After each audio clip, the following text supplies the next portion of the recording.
क्या आप permanent government job search कर रहे हैं, मेल या फीमेल, जिसकी सैलरी 1 लाख प्लस होने वाली है? जी हाँ। और तथा जिसकी एज 40 प्लस हो चुकी है, वो भी इस फॉर्म को फिल कर सकते हैं।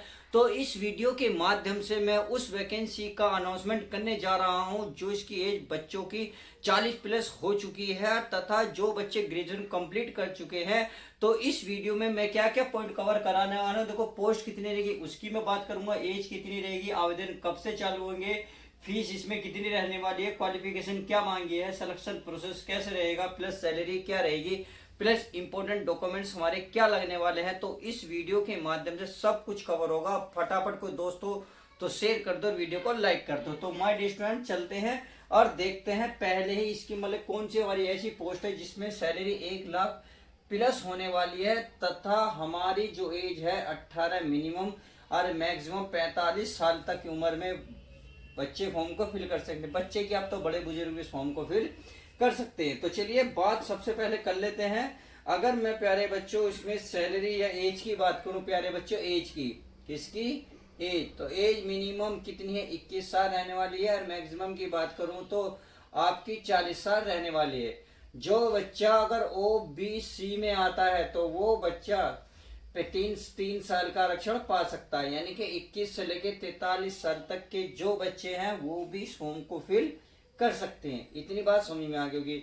अब बात आती है अगर SC ST वाले बच्चे हैं तो वो 21 से लेकर अगर 45 साल के बीच में है तो वो बच्चे इस फॉर्म को फिल कर सकते हैं। बात समझ में आ गई? तो चलिए इतनी बात समझ में आ गई। अब बात आती है इसमें पोस्ट कितनी है। तो चलिए अगर मैं पोस्ट की माय डियर स्टूडेंट बात करूं तो पोस्ट इसमें कितनी रहने वाली है, इसमें जो है पोस्ट की बात कर लेते हैं। पोस्ट ज्यादा तो नहीं है बट सैलरी बहुत जबरदस्त है। इसमें पोस्ट है, इसमें 67 पोस्ट निकली हैं।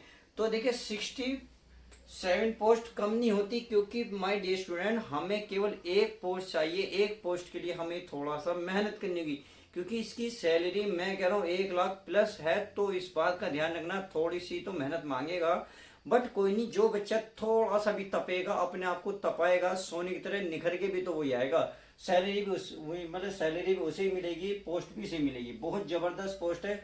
अब बात आती है सर आप किस पोस्ट की बात कर रहे हो। तो अगर मैं पोस्ट की बात करूं तो ये है आपकी, ये है फूड सेफ्टी ऑफिसर रिक्वायरमेंट, यानी कि आप कह सकते हैं फूड विभाग में भर्ती निकली हुई, यानी कि फूड FEE फूड विभाग, क्या है, विभाग भर्ती।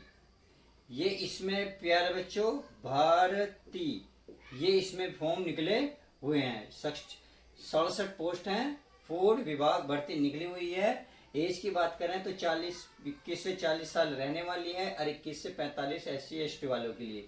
आवेदन अब कब से चालू है ये बात भी हम डिस्कस कर लेते हैं। अगर मैं आवेदन की बात करूं तो ये प्यारे बच्चों 11 जुलाई से चालू आपके होने वाले हैं, यानी कि जस्ट जल्दी चालू हो जाएंगे। इसलिए मैंने लिखा जुलाई में आने वाली भर्ती। तो जुलाई में आपको देखने को मिलेगी। बहुत जबरदस्त फॉर्म है, जबरदस्त वैकेंसी है, इस फॉर्म को फिल कर दीजिएगा। अगर मैं लास्ट डेट की बात करूं तो लास्ट डेट 10 अगस्त रहने वाली है। अगस्त, सही है, 11 जुलाई से लेके 10 अगस्त तक, यानी कि आपको 1 महीने का फॉर्म भरने का टाइम मिलेगा। अगर जॉब देखिए जॉब कैसी रहेगी, जॉब प्यारे बच्चों परमानेंट है। क्या है, NENT परमानेंट जॉब है और भी गवर्नमेंट जॉब है। क्या है, गवर्नमेंट जॉब है।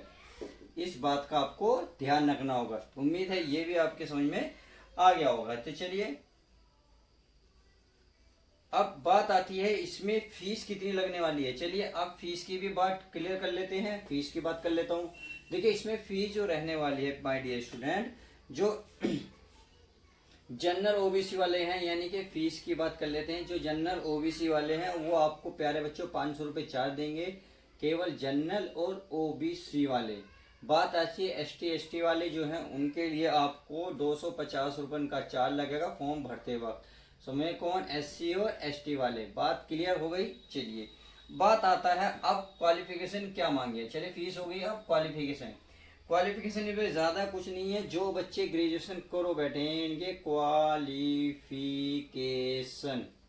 जो बच्चे ग्रेजुएशन करो बैठे हैं वो ग्रेजुएशन वो इस फॉर्म को फिल कर सकते हैं। यानी कि आपने चाहे बीए करा हो, बीएससी करा हो, बीकॉम करा हो, इसमें परसेंटेज का भी कोई दिक्कत वाली बात नहीं है। बस अपना एज को ध्यान रखना, 21 मिनिमम है, मैक्सिमम कितनी है 40। ओबीसी में आते हो तो 43 साल तक इस फॉर्म को फिल कर सकते हो। अगर आप SC ST में आते हो तो 21 से 45 साल तक के बीच में इस फॉर्म को फिल कर सकते हैं। इसमें तो बुढ़े भी फॉर्म फिल कर रहे हैं, बड़े बुजुर्ग भी फॉर्म फिल कर रहे हैं। तो यार तुम किस बात की सोच रहे हो? तो चलिए आप भी फॉर्म फिल जरूर करना। चलिए इतनी बात समझ में आ गई। अब ये तो बात हमारी पोस्ट हो गई, चलिए हो गई, एज हो गई, हो गई, आवेदन कब से ये मैंने बता दी, फीस कितनी लगनी है ये मैंने बता दी, क्वालिफिकेशन क्या है ये मैंने आपको डिस्कस कर दिया। बात आती है सिलेक्शन प्रोसेस कैसे होगा। तो चलिए सिलेक्शन प्रोसेस को समझते हैं। अब सिलेक्शन प्रोसेस में आपका पहले देखिए, सिलेक्शन प्रोसेस को समझ लेते हैं। पहले आपका प्यारे बच्चों रिटिन टेस्ट होगा। क्या होगा? रिटिन एग्जाम होगा। रिटिन एग्जाम के बाद अगर आप इसको प्यारे बच्चों क्वालिफाई कर लेते हो तो आपका फिर जो है डीवी होगा, यानी कि डी से होगा डॉक्यूमेंट्स, वी से वेरिफिकेशन, यानी कि जो आपने कागज लगाए हैं वो इसके अकॉर्डिंग वो सही है या गलत है, वो चीजें चेक की जाएंगी। इतनी बात समझ में आ गई। चलिए सिलेक्शन प्रोसेस तो क्लियर हो गया। अब बात आती है, देखिए एक चीज और इम्पोर्टेंट बता दूं, एक चीज आती है इम्पोर्टेंट डॉक्यूमेंट्स, यानी कि इसमें क्या क्या डॉक्यूमेंट्स लगने वाले हैं ये बात भी मैं क्लियर कर देता हूं, ताकि आप जब फॉर्म भरें तो कोई भी डाउट आपको किसी प्रकार भी ना रहे। चलिए इसको मैं क्लियर कर देता हूं।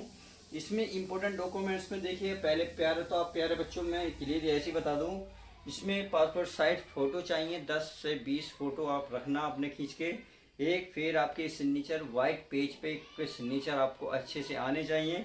जो सिग्नेचर स्टार्टिंग में आपने फॉर्म भरते वक्त करोगे वो आपको लास्ट में भी वो करने होंगे। इस बात का आपको ध्यान रखना है। क्लियर?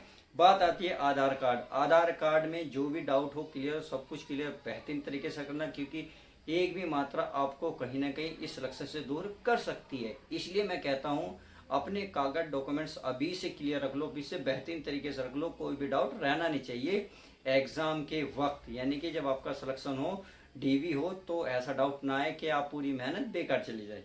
आ गया है आपका एजुकेशन सर्टिफिकेट, यानी कि एजुकेशन यानी कि जो क्वालिफिकेशन आपने करी है वो आपके पास होना चाहिए। फिर आता कास्ट सर्टिफिकेट, आप कौन सी कास्ट से हैं वो भी आपके पास होना चाहिए, अवेलेबल होना चाहिए।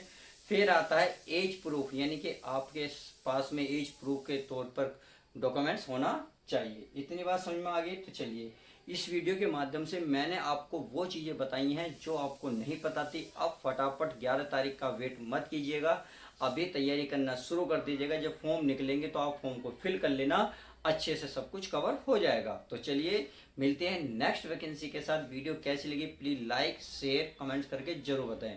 चैनल पर नए हो तो चैनल को सब्सक्राइब करो, दोस्तों में शेयर कर दो। मिलते हैं नेक्स्ट वैकेंसी में।